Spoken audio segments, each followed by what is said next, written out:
कैसे हैं आदित्य भैया? अच्छे हैं चार जी, आप कैसे हैं? हाँ, बस आप लोगों की शुभकामना है। और आज की कक्षा अति महत्वपूर्ण है भैया, क्योंकि आज हम वो पॉसिबल क्वेश्चंस बताएंगे जो आपको PT1 में बहुत काम देने वाला है। इसलिए हमको उम्मीद है कि अधिक से अधिक संख्या में भैया बहन क्लास ज्वाइन करें।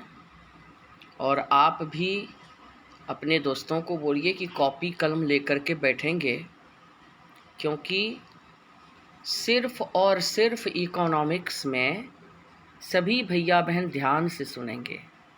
इकोनॉमिक्स में सिर्फ़ और सिर्फ आप इसी चैप्टर पर कंसंट्रेट करेंगे, अर्थात मानव संसाधन, संसाधन के रूप में लोग, इसी चैप्टर पर कंसंट्रेट करेंगे भैया बहन। क्योंकि पालमपुर से बहुत ही एक आध प्रश्न ही आएंगे ह्यूमन रिसोर्स, और इससे ऐसा मैंने इसलिए किया क्योंकि आप अधिक से अधिक नंबर लाएं। PT1 का इम्पोर्टेंस बहुत ज़्यादा है, इसलिए कोशिश ये हो कि 50 में 50। इस बार तो ये 50 किया गया है, लेकिन एक्चुअल में ये 80 ही है। इसको दिमाग में आप रखेंगे, उसको फिर अगले प्रोपोर्शन में बांट दिया जाएगा, एनलार्ज कर दिया जाएगा।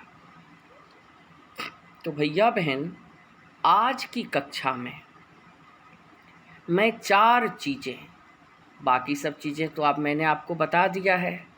मैंने आपको ह्यूमन कैपिटल फॉर्मेशन यानी मानव पूंजी निर्माण, मानव संसाधन का महत्व, मानव संसाधन के विभिन्न घटक, बेरोजगारी की परिभाषा, फिजिकल कैपिटल, चल पूंजी, अचल पूंजी।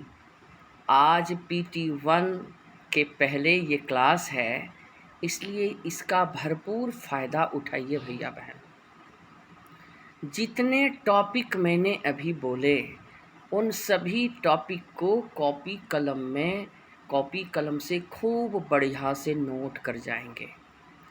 एक एक लाइन की परिभाषा भी भैया बहन याद कर लेंगे आप, तो आप आराम से उसको अपने तरीके से लंबा चौड़ा कर सकते हैं। आपको कहीं कोई प्रॉब्लम नहीं होगा। इसलिए आप खूब इत्मीनान से इस क्लास में सारी बातों को सुनिए। मैंने शुरू से टॉपिक अभी बताया है। पूंजी उत्पादन के प्रकार तो आप पढ़ लिए थे पालमपुर वाले में ही। उत्पादन के विभिन्न साधन आप याद कीजिए। भूमि, श्रम, पूंजी, इसकी अलग अलग 4 विशेषताएं। इन सभी चीज़ों को आप एक बार रिवाइज कर लेंगे। आपके कॉपी में सारा कुछ लिखा हुआ है भैया बहन। जब वक्त आए तो वक्त का पूरा फ़ायदा उठाने की कोशिश करनी चाहिए। उसके बाद बेरोजगारी में जब हम आए, तो बेरोजगारी एक अभिशाप है कैसे। Good afternoon sir. आप good evening, good morning, good morning, good noon. तो उस समय मैंने आपको बताया था भैया कि बेरोजगारी एक अभिशाप है कैसे, आपको याद होगा।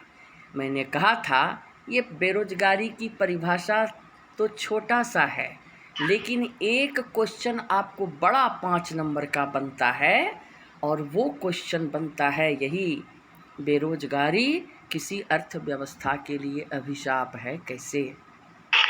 और भैया बहन, इसका आंसर लिखना बहुत आसान है, क्योंकि बेरोजगारी तो कोई फ़ायदा अर्थव्यवस्था को देता नहीं, खाली झंझट ही खड़ा करता है। तो कौन कौन सा झंझट खड़ा करता है?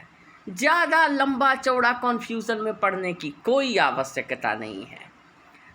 और आप मिक्सअप कर सकते हैं, जैसे कल के क्लास में बेरोजगारी के अलग अलग जो उसके नुकसान हैं, बेरोजगारी के जो प्रतिफल हैं, और जाहिर सी बात है, बेरोजगारी ही अपने आप में जब खराब है तो उसका प्रतिफल तो खराब ही होगा, खराब चीज़ का प्रतिफल खराब ही होगा।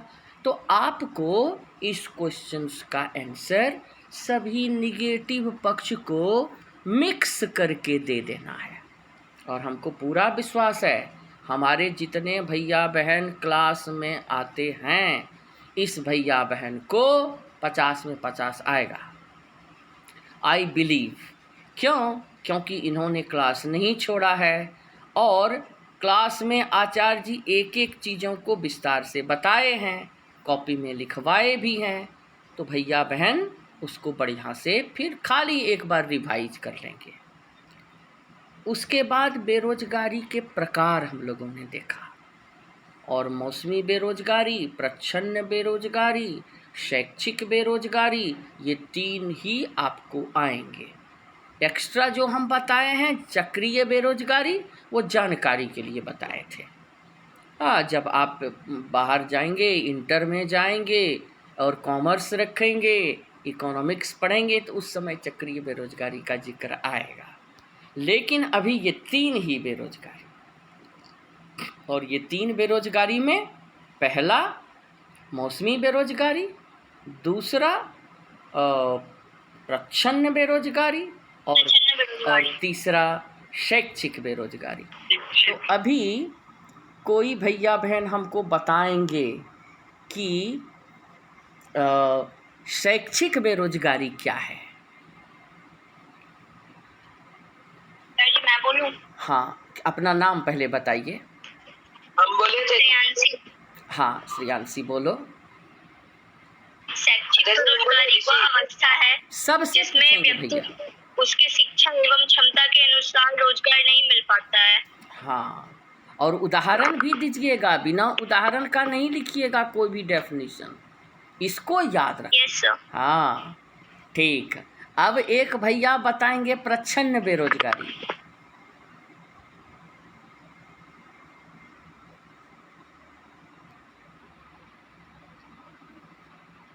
कोई भी भैया, आदित्य भैया, आदित्य आनंद भैया, अभिजीत भैया, अदिति बहन, आदित्य भैया, 9C के, आर्यन भैया, कोई भी भैया बताएंगे, देव भैया, हर्षित, थोड़ा सा भी 1-2 लाइन भी बताइए तो हमको बड़ा अच्छा लगेगा भाई। प्रच्छन्न बेरोजगारी। हर्ष कुमार। हाँ, प्रच्छन्न बेरोजगारी को कहते अच्छा, हैं पहले हर्ष को बताने दीजिए। प्रत्यक्ष तौर पर रोजगार प्राप्त लगता है, लेकिन वास्तव में उनकी सीमांत उत्पादकता शून्य होती है। बहुत सुंदर, बहुत अच्छा। और ये डेफिनेशन मैंने लिखाया था जो किताब में नहीं है। Very good. अब आदित्य भैया और आदित्य आनंद भैया दोनों में से कोई एक भैया बताएं भाई, एक आध लाइन भी बताइए। अच्छा, ठीक है। किसका? ये प्रच्छन्न बेरोजगारी।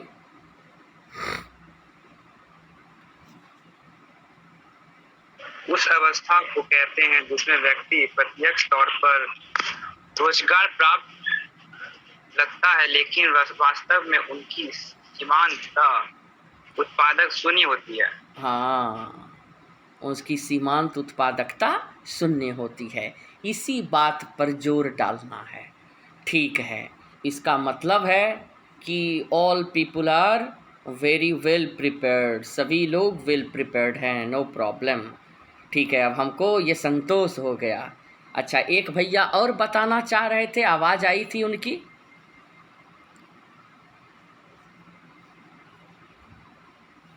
एक और, हाँ, एक भैया बताना चाह रहे थे, बोलना चाह रहे थे, वो भी जवाब देना चाह रहे थे। कौन से भैया थे वो? ऋषि। हाँ, बताइए तो आप। प्रच्छन्न बेरोजगारी उस बेरोजगारी को कहते हैं जिसमें कुछ लोगों की उत्पादकता शून्य होती है। हाँ, और एक लाइन ये लिखना है जो सभी भैया बहनों ने जोड़ा कि बाहर से देखने पर, externally they seem to be employed, बाहर से देखने में वो रोजगार प्राप्त मालूम होते हैं, लेकिन वास्तव में उनके क्षमता का वहाँ दोहन नहीं हो पाता है और वो उनकी सीमांत उत्पादकता जीरो हो जाती है। इसलिए प्रच्छन्न बेरोजगारी को सबसे खतरनाक बेरोजगारी बोला गया है। ये भी आप लाइन लिख सकते हैं कि प्रच्छन्न बेरोजगारी और विकसित अर्थव्यवस्थाओं के लिए पूरे विश्व में सबसे खतरनाक माना जाता है। क्यों? क्योंकि यह बाहर से तो देखने में लगता है कि भाई आदमी काम कर रहा है, लेकिन वास्तव में वो काम नहीं कर रहे हैं। जैसे एग्जाम्पल आप दे दीजिएगा, इसमें बड़ा अच्छा एक एग्जाम्पल मेरे दिमाग में अभी आया, आप दीजिएगा। हम बताएं? हाँ आचार्य जी हम बताएं? अच्छा बताइए। आचार्य जी, किसी एक जमीन के टुकड़े पे जहाँ पे 5 व्यक्ति के काम करने की आवश्यकता है, अगर वहाँ पे 7 व्यक्ति काम करते हैं, तब फिर वो 2 अलग से जो व्यक्ति काम कर रहे हैं वो प्रच्छन्न बेरोजगार हैं। वाह वाह वाह, देखिए अब हमको बताने की ज़रूरत ही नहीं है, तब ना हम बोले कि हमारे सभी भैया बहन they are very scholar, very good, thank you so much. अब प्राची बहन और मुस्कान बहन बताएगी कि मौसमी बेरोजगारी किसे कहते हैं। मौसमी बेरोजगारी उस अवस्था को कहते हैं जिसमें व्यक्ति को वर्ष के कुछ खास महीनों में ही रोजगार मिल पाता है। जैसे हमारे देश में कृषि क्षेत्र में काम करने वाले लोग, जो या तो किसान है या फिर खेतीहर मजदूर, ये सभी मौसमी बेरोजगारी के शिकार हैं। वाह, इतना बढ़िया परिभाषा तो प्राची हम भी नहीं बता सकते थे। अरे वाह, बहुत सुंदर। अब मुस्कान बहन भी बताएगी।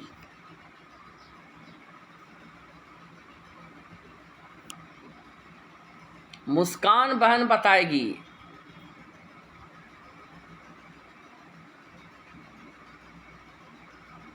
लगता है आवाज़ नहीं जा रही है। अच्छा, शिक्षम बहन और शिवानी शर्मा बहन, ये दोनों बताएगी मौसमी बेरोजगारी।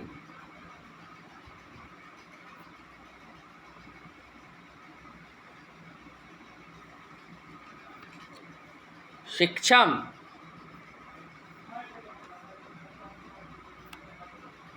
अच्छा अब देखिए भाई, क्लास छोड़ करके नहीं जाइए। हम तो किसी को जबरदस्ती, हाँ, हम किसी को ज़बरदस्ती तो नहीं पूछ रहे हैं, स्वेच्छा से पूछ रहे हैं। जो बताना चाहते हैं अच्छी बात है। बहुत आदित्य भैया बताए, क्या कहते हैं, इतनी सारी बहनें बताई। हर्षिता बहन ने तो बहुत सुंदर डेफिनेशन बताया, प्राची वेन्या बहन ने बताया।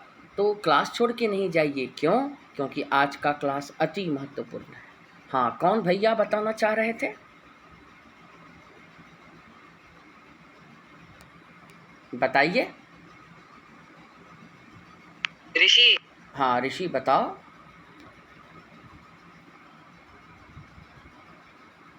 मौसमी बेरोजगारी उस कारण होता है कि जैसे अगर किसी के खेत में कोई छोटा किसान काम कर रहा होता है और उस समय यदि बरसात देर से आई या बरसात अधिक होने के कारण फसल खराब हो गई, तो उसमें जो मालिक होता है वो पैसे नहीं देता काम करने का, तो उस कारण मौसमी बेरोजगारी होती है। हाँ ठीक है, ये भी आपने अच्छा आपने मतलब अपना दिमाग एक्सरसाइज किया। लेकिन यहाँ पर वो किसान वाला जो टुकड़ा वाला उदाहरण था, है ना, जो कि एक ज़मीन के एक ही टुकड़े पर 5 आदमी काम कर सकते हैं, लेकिन अगर उसमें 8 आदमी शामिल हो गए तो वो एग्ज़ाम्पल ज़्यादा सटीक होगा। इसका मतलब ये नहीं है कि आपने गलत बताया, आपने भी सही बताया, लेकिन सटीक। मान लीजिए नंबर है 3 नंबर का प्रश्न है या 2 नंबर का प्रश्न है, तो जो सबसे सटीक एग्ज़ाम्पल हो वही देना चाहिए। उससे क्या होगा कि आपका समय भी बच गया और पूरे नंबर भी मिल गए। ठीक है, बहुत अच्छा। अब मैं आज के क्लास में 2 चीज़ें बता रहा हूँ, और वो 2 चीज़ है सर्व शिक्षा अभियान और मध्याह्न भोजन परियोजना। भैया बहन कॉपी कलम आपके पास होगा। मैं अंग्रेजी एवं हिंदी में इसका छोटा छोटा डेफिनेशन लिखा दूंगा और आप समझ लीजिए कि मैं ये दोनों क्यों बता रहा हूँ। हाँ, आप सभी बुद्धिमान भैया बहन यहाँ आए हुए हैं। सर्व शिक्षा अभियान ये इस चैप्टर में एक योजना है। सर्व शिक्षा अभियान भारत सरकार के द्वारा राज्य सरकारों के सहयोग से शिक्षा के प्रचार प्रसार के लिए चलाया जाने वाला एक बहुउद्देशीय कार्यक्रम है। और हम सभी जानते हैं मानव संसाधन विकास का सबसे पहला घटक है कौन? एजुकेशन, शिक्षा, उसके बाद स्वास्थ्य, उसके बाद प्रशिक्षण, उसके बाद अनुसंधान। ये 4 घटक हैं मानव संसाधन विकास के। भैया बहन आप सभी को मैंने बताया था, एक बार इसको देख लेंगे आप। तो चूंकि सर्व शिक्षा अभियान भारत जैसे देश में इसलिए चलाया गया क्योंकि हमारी जनसंख्या बहुत बढ़ गई। 1 अरब 33 करोड़ लोग हैं हमारे यहाँ। इसलिए शिक्षा के अधिकार को मौलिक अधिकार में शामिल करने के बावजूद जितना लिटरेसी रेट होना चाहिए उतना नहीं हो पाया। अकुशल मजदूरों की संख्या प्रति वर्ष बढ़ती चली गई और अकुशल मजदूरों को भैया बहन रोजगार देना कितना मुश्किल होता है ये हम लोग जान चुके हैं। कोई व्यक्ति अगर पढ़ा लिखा है वो तो कोई भी काम कर लेगा, कुछ नहीं मिलेगा, वो 10 लड़का को ट्यूशन पढ़ाने लगेगा। लेकिन एक व्यक्ति जो 50 साल का हो गया, 40 साल का हो गया, उसको न लिखने आता है न पढ़ने आता है, उसकी ज़िंदगी कैसे कटेगी? और जब वो काम करने के लायक नहीं रहेगा तब उसकी स्थिति क्या होगी? फिर उसको बुढ़ापा पर जब उसको पास चलने की ताकत नहीं रहेगी तब फिर उसका जीवन यापन कैसे होगा? इसलिए अकुशल मजदूरों को रोजगार देना ये भारत सरकार की सबसे बड़ी समस्या है। खूब ध्यान से इस लाइन को सुनिए। अकुशल मजदूरों को, और अकुशल कौन रहेगा? जो अशिक्षित रहेगा। इसलिए भारत सरकार ने ये एक योजना चलाई विगत वर्षों में।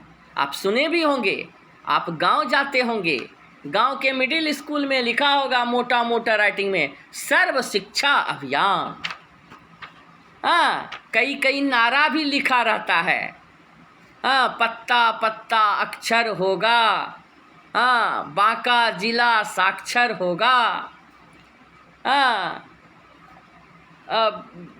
पत्ता पत्ता अक्षर होगा, भागलपुर जिला साक्षर होगा। इस तरह से आंदोलन चला के, अभियान चला के, मुखिया सरपंच का सहयोग लेके गांव में इस तरह का आंदोलन चलाया गया।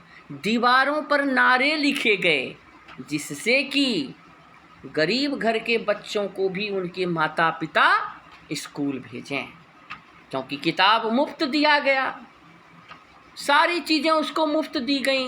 बिहार में तो साइकिल दिया गया, लोभ दिया गया कि कम से कम लोभ से ही पढ़ेगा। तो इसी योजना को कहते हैं सर्व शिक्षा अभियान। इसे बहुउद्देशीय परियोजना है भैया बहन, शैक्षिक परियोजना है, एक एजुकेशनल प्रोग्राम है जो केंद्र सरकार ने शुरू किया राज्य सरकारों के सहयोग से। तो आप इसकी परिभाषा लिख लें, समझ तो गए आप, इसकी परिभाषा जल्दी से लिख लें। सर्व शिक्षा अभियान, सर्व शिक्षा अभियान एक बहुउद्देशीय मल्टीपर्पस, एक बहुउद्देशीय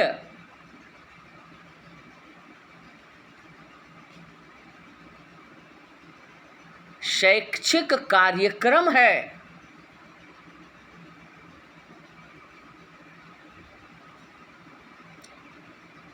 जिसे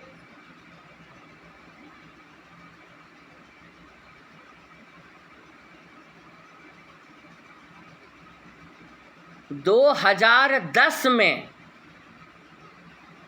2010, ये ईयर जरूर याद रखिएगा, जिसे 2010 में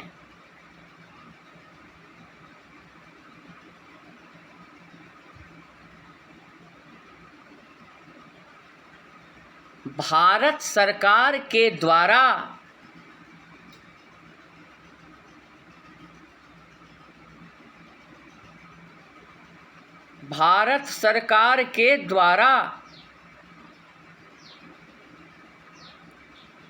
राज्य सरकारों के सहयोग से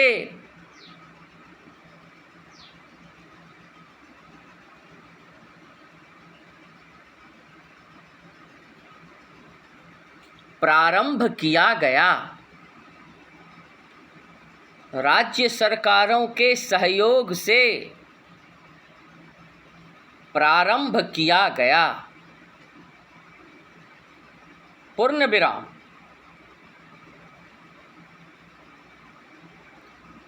इस योजना के अंतर्गत, जरा फास्ट लिखिएगा भैया बहन, एक और लिखाना है। इस योजना के अंतर्गत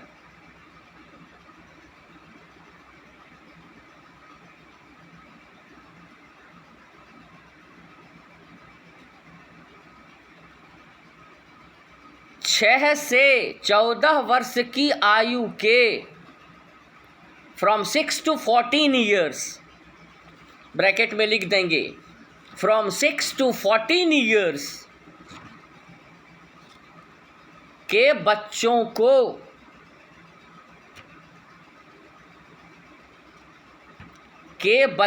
को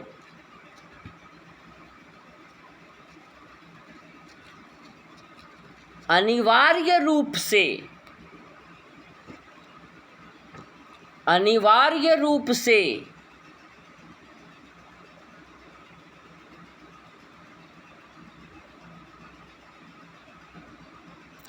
प्रारंभिक शिक्षा प्रदान करने का,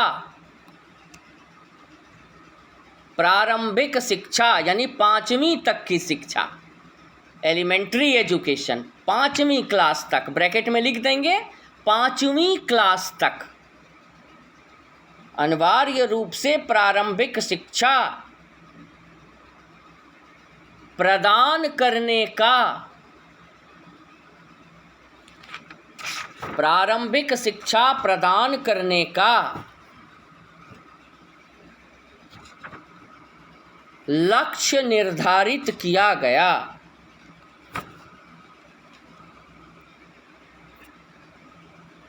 लक्ष्य निर्धारित किया गया। प्रारंभिक शिक्षा प्रदान करने का लक्ष्य निर्धारित किया गया। भैया बहन लिख लिए? जी आचार्य जी। हाँ, ये ये बहुत सुंदर डेफिनेशन, बहुत अच्छी परिभाषा आपको मिल गई। भैया बहन किताब में कहीं एक लाइन में दिया हुआ है, अभी आपको ये परिभाषा बढ़िया से। अब दूसरा है मध्याह्न भोजन परियोजना, मिड डे मील स्कीम। ये मिड डे मील स्कीम क्या है? मिड डे मील स्कीम जो है, ये जिसको हम लोग बोलते हैं मध्याह्न भोजन कार्यक्रम या परियोजना। भैया बहन, ये भी शिक्षा के प्रति जागरूक करने की दिशा में एक कार्यक्रम चलाया गया, और ये बड़े ज़ोर शोर से चलाया गया, अभी भी चल रहा है। आप देखे होंगे गांव के स्कूलों में, सरकारी स्कूलों में, गरीब घर के बच्चे जो स्कूल नहीं आते थे, माँ पिताजी बोलते थे कि ये स्कूल जा कर के क्या करेगा, बाहर में रहेगा तो कमाएगा, घर लाएगा पैसा। तो सरकार ने कहा कि ठीक है, आप खाना भी मत खिलाइए, आपको खाना खिलाने का पैसा नहीं है तो हम खाना भी खिलाएंगे, उसे किताब भी देंगे, पोशाक योजना के तहत उसे पोशाक भी देंगे, लेकिन उसे पढ़ाएंगे भी।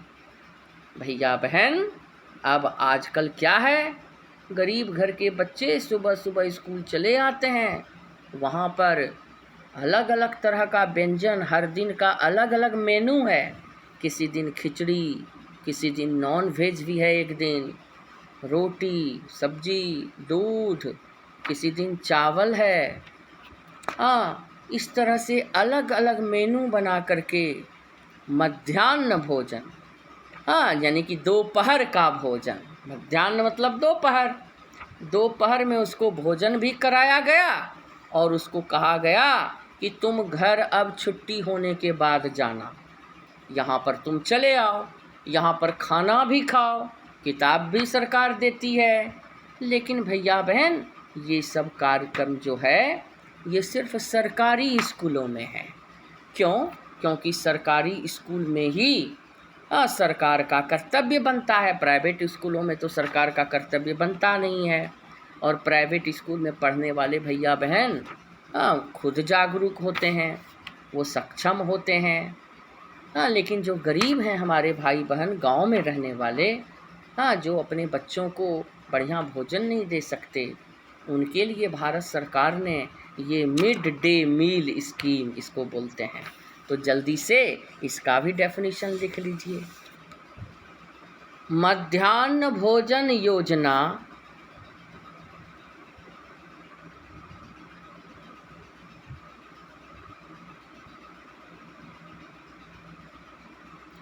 मध्याह्न भोजन योजना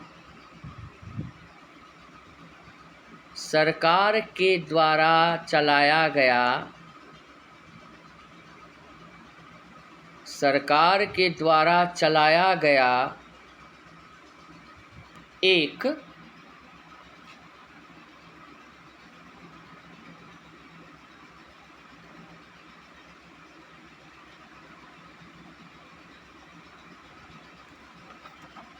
लोकप्रिय कार्यक्रम है, लोकप्रिय योजना है। लोकप्रिय योजना है जिसका उद्देश्य है, ज़रा फास्ट लिखिएगा भैया बहन, जिसका उद्देश्य है विद्यालय में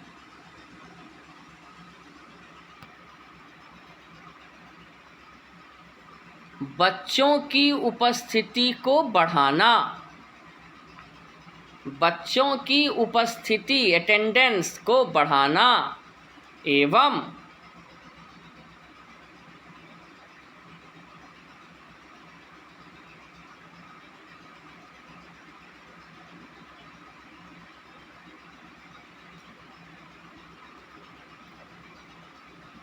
उन्हें कुपोषण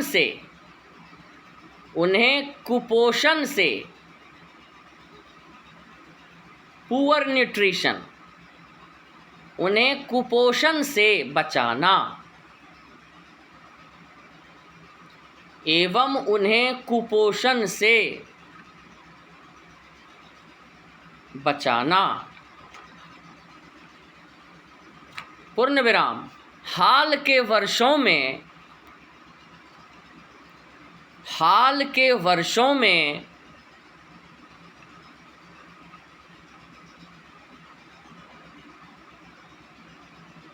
इस योजना के कारण,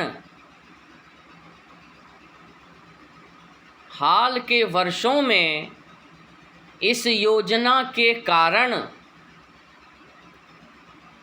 ग्रामीण क्षेत्रों में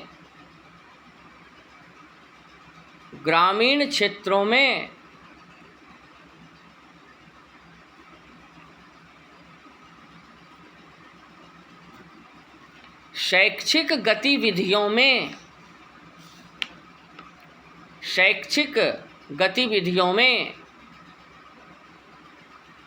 काफ़ी वृद्धि हुई है। शैक्षिक गतिविधियों में काफ़ी वृद्धि हुई है। भैया बहन, इंडिकेशन आने लगा लेकिन ये दोनों चीज़ें अन्य चीज़ों के साथ साथ आप ज़रूर से याद कर लेंगे। इतना ही कह के अब क्लास हमें अचानक ऑफ हो जाएगा, इसलिए अच्छा है कि हम लोग एक दूसरे को अच्छे से बाय बाय करके क्लास को ऑफ करें। Thank you so much. Thank you. Thank you Acharya ji. Thank you, thank you so much. Thank you so much. Thank you Acharya ji. Thank you so much. Thank you so much. Thank you so much.